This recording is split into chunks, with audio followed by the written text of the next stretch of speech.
The tabling of the political funding bill in Parliament should not be rushed. Political analyst Dr. Wong Chin Huat said it is important for the bill to be drafted in a prudent way to avoid any potential abuse by political parties in the future. The timetable announced by the de facto law minister, Datuk Sri Wong Junaidi, the government bill on this would be tabled on the third week of October, and then for first reading, and then expected to be passed for second reading 2 to 3 weeks later. So that's in November. But I think there are issues with such a rush.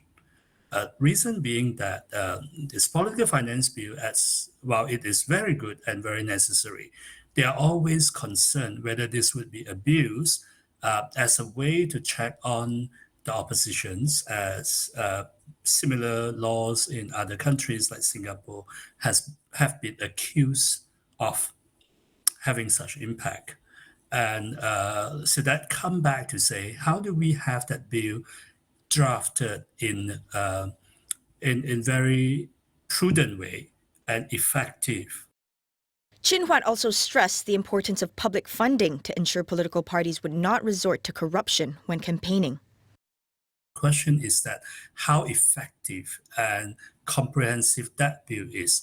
And I would take this opportunity to call on the Prime Minister to ensure that the government bill would have public funding for the parties.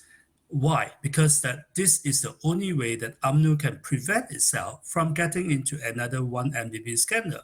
1MDB scandal was meant to get money for UMNO to run in the 13th general elections because there was no public funding. So when the party cannot have a legitimate way to get monies to run in elections, they will look for other ways.